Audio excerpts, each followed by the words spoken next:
मेरा पूर्वज जीत गया और विज्ञान का पूर्वज हार गया, हम लोग आगे बढ़ गए।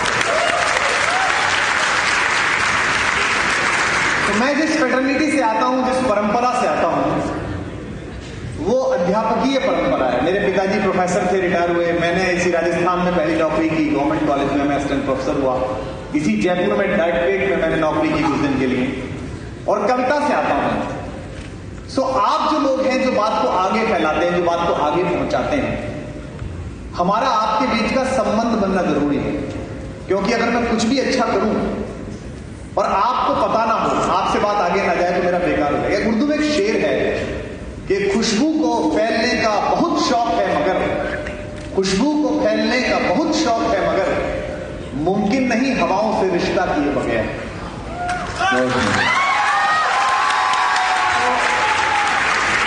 अगर आप थोड़ी सी भी खुशबू परफॉर्म कर रहे हैं, अगर आप अपने अंदर से थोड़ी सकारात्मकता निकाल रहे हैं, क्योंकि मैंने जो कुछ भी लिखा वो मेरा निजी जीवन था। जैसे आप सब लोग हैं हिंदुस्तान में, अगर आपने इश्क नहीं किया अपनी जवानी में, तो आपका 1/3 जीवन बेकार है।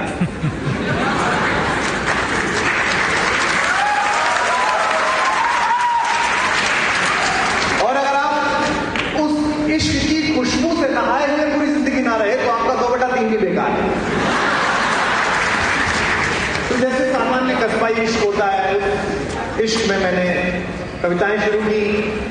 आप में से अधिकांश लोग जो मुझे फॉलो करते होंगे फेसबुक पे या जानते होंगे, या जो नहीं जानते उनके लिए मैं बता देता हूं कि मैं आपकी तरह एक अच्छा इंजीनियर मेरे पिताजी मुझे बनाना चाहते थे, जो कि मैं नहीं बना।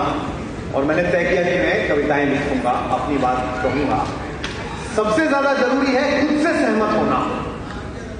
हमने नाराज लोगों की एक फौज तैयार कर रखी है इस देश में, जबकि इस देश की सबसे खूबसूरत बात यह है कि इस देश के फकीर के चेहरे पर जो संतोष है वो अमेरिका के अमीर के चेहरे पर नहीं, जो फकीर के चेहरे पर नहीं है। लेकिन नाराज हैं, दूसरे से नाराज हैं, समय से नाराज हैं। तो मुझे लगता है कि वर्चुअल दुनिया तैयार हुई है। जो रियल जिंदगी है उसमें जितनी कड़वाहट है, जितनी कलुष है, जितनी गंदगी है, अगर इस हॉल में बैठे हुए हम सब लोग आज यहां से उठते समय ये सोच के जाएं बातचीत के बाद कि हम कोशिश करेंगे कि उस वर्चुअल दुनिया को ज्यादा खूबसूरत बनाइए। ख्वाब की दुनिया है। तो मुझसे कहता है कि सब आपके पेज पर अगर कोई गाली देता है, अब्यूज करता है, तो आपकी टीम या आप उसे ब्लॉक क्यों कर देते हैं? ये तो डेमोक्रेटिक नहीं है। मेरे जो बाकी साथी हैं वो ऐसा नहीं करते। और मेरा दूसरा मानना है, मेरा कहना है कि मेरी वर्चुअल वाल, मेरा वर्चुअल घर है, उसके दरवाजे खुले हुए, आप उसमें आ सकते हैं, कोई दिक्कत नहीं। पर आप आएंगे, मुझे गालियां बकेंगे, गंदगी करेंगे, वहां जूते चप्पल फैलाएंगे, तो इसके बाद मेरे लिए सच्चा तरीका रहेगा कि मैं अभिनम्रता से आपका हाथ पकड़ूं, आपको दरवाजे तक छोड़कर आऊं और दरवाजा लगा के कहूंगा थैंक यू, बाय बाय, आपसे कभी कभी मुलाकात होगी, अगले दिन मुलाकात होगी। तो इस वर्चुअल दुनिया को थोड़ा खूबसूरत बनाने की जरूरत है। इसलिए निजाम फाजली का एक शेर है कि बच्चों के छोटे हाथों को 4 किताबें छूने दो, 4 सितारे छूने दो, 4 किताबें पढ़कर ये भी हम जैसे हो जाएंगे। तो जो ज्ञान हमको मिला है, जैसे बचपन में हमारे यहाँ प्रार्थना थी, आपके यहाँ भी होगी। मैं 4वीं क्लास में घर आया तो मेरी जो टीचर थी वो मेरे फादर की स्टूडेंट थी, हिंदी की टीचर। तो उन्होंने मेरे पिताजी से कहा, कुसुम लता मैडम, तो उन्होंने मेरे पिताजी से कहा कि सर ये प्रार्थना नहीं गाता है, जबकि इसका स्वर बहुत अच्छा है। हम कहते हैं प्रार्थना गाओ, तो ये प्रार्थना नहीं गाता है। तो मेरे पिताजी ने कहा प्रार्थना क्यों नहीं गाते हो बरखुरदार? तो मैंने कहा जी वो प्रार्थना गलत है। उन्होंने कहा बोले अच्छा, अब तुम प्रार्थना में भी गलती निकालने लगे। वो प्रार्थना थी, हे प्रभु आनंद दाता ज्ञान हमको दीजिए। अभी प्रार्थना ही गलत है। सुनार की दुकान में परचून का सामान कैसे मिलेगा बताइए आप? प्रभु आनंद दाता है, आपने खुद ने कहा है प्रभु आनंद दाता, और मांग क्या रहे हैं? ज्ञान। जिसकी डीलरशिप आनंद की, उससे आनंद मांगो, ज्ञान से मांग रहे हो भाई। और जितने इस हॉल में संजीदा लोग बैठे होंगे वो सोच के बताइए, अगर आपके जीवन में आनंद आ गया तो ज्ञान की जरूरत बचती है क्या? और शाम को रवि जी की बहस देखो, उसमें सारे ज्ञानी बैठे रहते हैं, उनमें कोई आनंद बच रहा है क्या?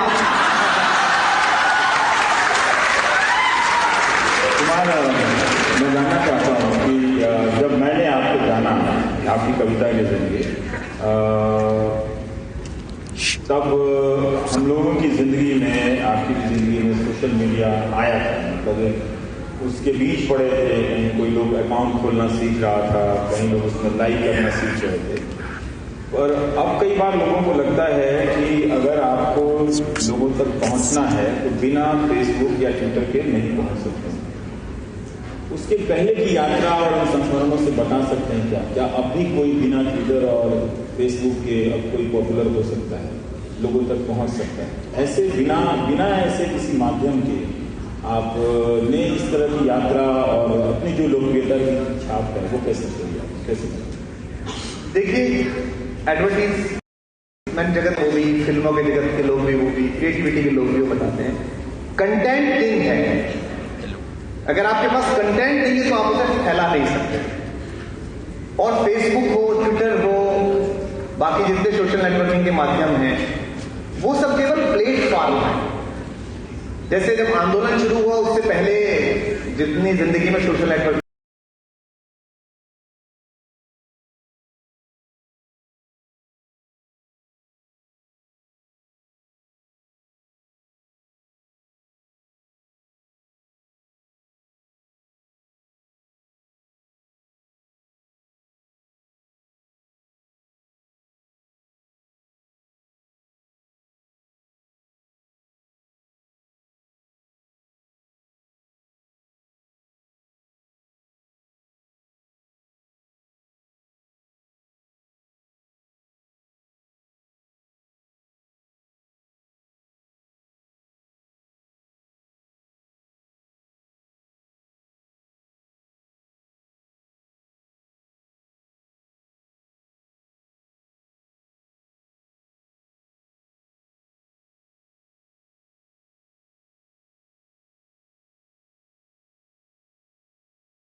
होने का यही मतलब होना चाहिए कि मैं पूछता चलूं। मैं आपसे इस जनता के माध्यम से एक सवाल पूछना चाहता हूं कि न्यूज रूम में बैठते समय जब आप उस खबर को पढ़ रहे होते हैं, विशेष रूप से टेलीप्रॉम्प्टर से पढ़ने के बाद जब उस पर चर्चा करते हैं, तो जो आपके राजनीति में मित्र हैं जिनसे आपका परिचय, जिस पॉलिटिकल आइडियोलॉजी को आप थोड़ा सा ठीक मानते हैं, कंपैरेटिवली अच्छा मानते हैं दूसरों से, क्या वो झुकाव और क्या उन लोगों से वो लगाव खबर को प्रस्तुत करने में साथ रहता है, या आप तटस्थ रूप से खबर रखते हैं? कि मैं अपना व्यक्तिगत जवाब दे सकता हूँ, क्योंकि रोज लगातार आप हर दल को, खासकर जब ये करते हैं, और जब मैं ये नहीं कर रहा था, जब मैं ये करने वाला था, ये डिबेट टीवी जिसको आप कहते हैं, तो उसकी कवियों को मैं देख भी रहा था, उसकी कमियों को उस वक्त लिख भी रहा था।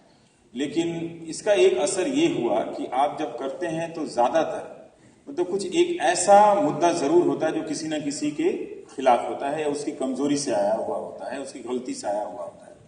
तो इस तवे पे हर किसी को देखते देखते बहुत मुश्किल है कि किसी की तरफ झुक जाए। अब मन नहीं करता है बहुत मुश्किल है कि किसी की तरफ झुक जाए। हाँ, लेकिन वो धार ऐसी होती है कि लोगों को लगता है कि हम किसी की तरफ झुके हुए हैं। ठीक है, अगर कोई दो समुदायों को लड़ाने के लिए चित्कार रहा है, ललकार रहा है, तो आप मुझे हमेशा उस जगह पर पाएंगे कि मैं दोनों को मिलाने के लिए वहां से पुकार रहा हूं कि दोनों गले मिल जाएं। अगर आप इसे झुकना कहते हैं तो कह सकते हैं, मैं इसे उन आंधियों के बीच खड़ा रहना कहता हूं, तो मैं खड़ा रहता हूं। अच्छा, तो सोशल नेटवर्किंग का कितना इम्पैक्ट न्यूज पर है? क्योंकि जैसे सोशल नेटवर्किंग पर जो लोग हैं वो आपसे, टीवी के पर्दे में और फेसबुक के, ट्विटर के पर्दे में एक अंतर है। टीवी के पर्दे में रिएक्शंस चूज करते समय आपके पास अधिकार है ना। आपने बाइट ली, आपको बाइट समझ में नहीं आई, आपने एडिट टेबल पे बाइट उड़ा दी। किसी ने आपके चैनल को 4 गालियां दी, आपको 5 गालियां दी, आपने कभी टेलीकास्ट नहीं करेंगे। इसीलिए कुछ चैनल हैं ऐसे जिनमें हम लोग नहीं जाते हैं, लेकिन अपनी पार्टी में मैं अकेला ऐसा आदमी जो कहता हूं मैं हर चैनल पे जाने को तैयार हूं, उन चैनल्स पे भी जिन्होंने हमारी सुपारी ली हुई है, बस एक ही शर्त पर कि वो मेरा प्रोग्राम लाइव दिखाएं, वो काटे ना उसे। तो मैं कहता हूं कि ये सर्कस के शेरों की कुश्ती मत कराओ, जंगल के शेरों की कराओ, लाइव कराओ। तुम भी चैनल खोल लो, हम भी बैठे हुए, तुम भी आ जाओ और हमसे बात पूछो, आप, कोई दिक्कत नहीं है। तो मैं आपसे पूछना चाहता हूं कि सोशल नेटवर्किंग पर जो आउटरीच है आपके समर्थन में, आपके खिलाफ, क्या आप उससे अपनी खबर का मन इधर उधर करते हैं? जब ये ट्विटर आया और उससे पहले टीवी खत्म हो चुका था, तो टीवी को बाहर से किसी सहारे की जरूरत थी, और वो सहारा मिला उसे ट्विटर से। निश्चित रूप से ट्विटर का असर न्यूज रूम पर होता है। न्यूज रूम के भीतर एक चारदीवारी थी, वो न्यूज एडिटर की थी या तरह तरह के संपादकों की थी, जो वहां से खबरें छन के, सोच विचार के तय की जाती थी। वो चाहे जैसी भी वो एक डिसीजन की प्रक्रिया थी। लेकिन अब वो दीवार पूरी तरह से समाप्त हो गई है, एडिटर भी चले गए हैं, इससे पहले वहां तय हो जाता है। और जब मैं ट्विटर पे था, मेरी एक समस्या ये भी थी कि मुझे ऐसा लगा कि एक ऐसे लोगों का एक समूह है जो ये तय करना चाहता है कि मैं क्या करूं। और वो कई बार कहता था कि आपके होने का जो वजूद है, आप इसलिए हैं क्योंकि हम हैं, क्योंकि हम टीआरपी लाते हैं और हमारी वजह से आप हैं। तो छोड़ने का मुझे यही था कि अपने आप को सचेत रूप से बचाना, कि मैं उससे बच सकूं और अपना निर्णय करूं कि मैं ये करूं। लेकिन छोड़ने के पहले हाँ जरूर असर पड़ता था, और इसी असर से बचने के लिए, और मुझे लगता है कि किसी भी बाहरी असर से अपने आप को बचाने का काम पत्रकार का पहला होना चाहिए। कितना बचा सकता है, किस हद तक बचा सकता है। तो मुझे लगा कि वो ट्विटर की दुनिया इसलिए छोड़ देनी चाहिए कि इससे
दुनिया है, इसमें देश देश की बात करने वाले लोग हैं मगर अपने देश की बात नहीं करते। वो शहादत की बात करते हैं मगर अपने ही जिंदा सैनिकों के हक हुकूक की बात नहीं करते कि उनका बच्चा क्यों नहीं उसी जिले में, उसी गांव के सबसे अच्छे स्कूल में पढ़ता है। 18,000 की उसकी तनख्वाह है, क्या हमारा देश उसे 50,000 नहीं दे सकता सैलरी?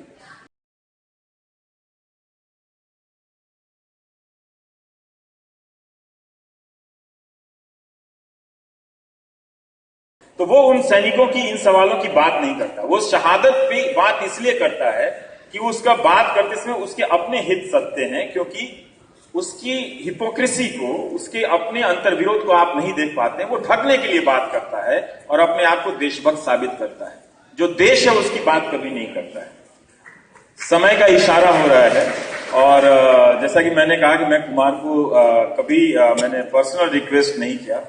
कुमार जब सुनाते हैं तो जब मैं इनका YouTube वीडियो देखता हूं, मैं देखता हूं और मुझे अच्छा भी लगता है कि कोई हिंदी का आदमी ठाठ से रहता है। मैं तो खाट पे रहता हूं, ये ठाठ से रहते हैं। तो मैं चाहता हूं कि वो जो कोई दीवाना कहता है वो बिना बीच में बोले वो पूरा सुना दें, क्योंकि मुझे वो कहीं पूरा मिलता नहीं है। जब भी सुनता हूं तो बीच में कुमार के बहुत सारी कहानियां होती हैं, बहुत सारे प्रसंग होते हैं। उन प्रसंगों से मेरी बहुत शिकायत भी है, पर ये मौका नहीं है, मैं कभी और बात करूंगा। पर मैं चाहता हूं कि बिना लगातार एक रवानगी में वो सुना दें, अगर आप सुनाना चाहें।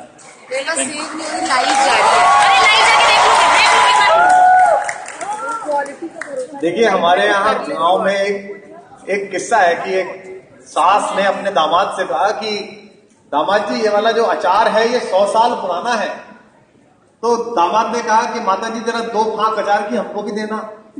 तो सास ने कहा कि बेटा ऐसे बांटी होती तो 100 साल पुरानी कैसे हो जाती।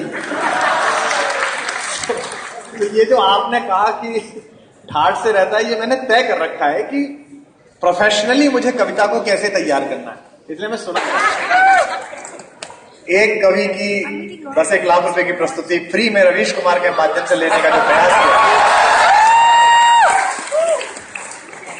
मैं तो चाहता था कि आपसे इसी पर बात किया जाए, क्योंकि मेरे जर्नलिज्म का जो संस्कार हुआ है वो प्रभाष जोशी को पढ़ के हुआ है, राहुल बारपुते जी को पढ़ के हुआ है, गुलाब कोठारी जी को पढ़ के हुआ है।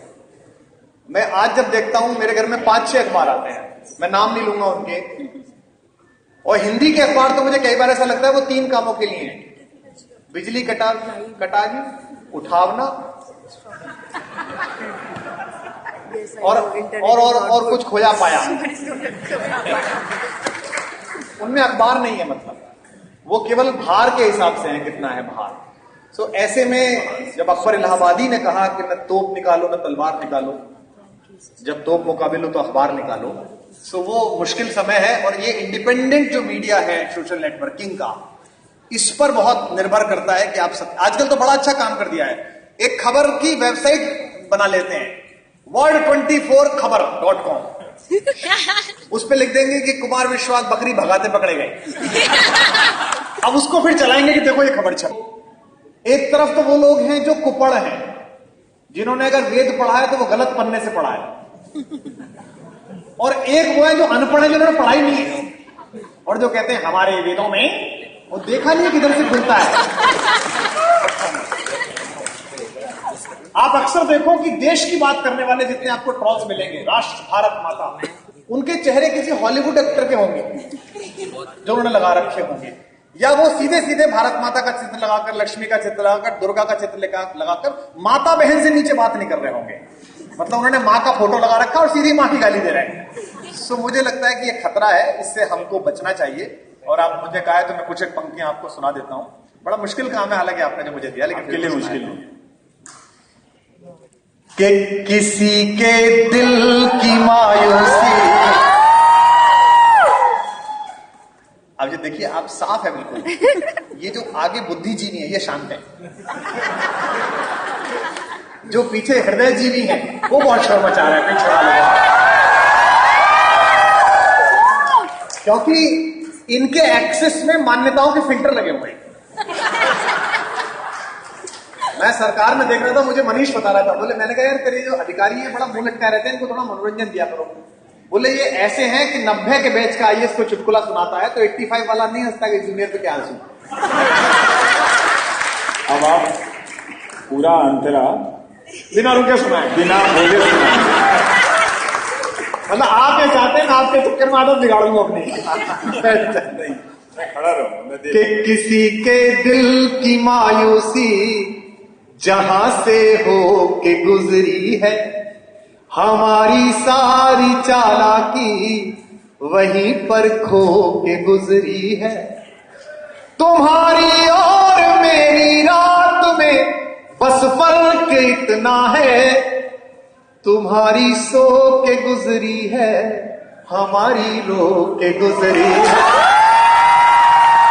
हमारी सो के गुजरी है, हमारी रो के गुजरी है। रवि जी ने कहा दो दो कुमार हैं, मैं एक मुक्तक सुनाता हूं आपके लिए। आप हर पंक्ति में आप भी हो मैं भी हूं कि स्वयं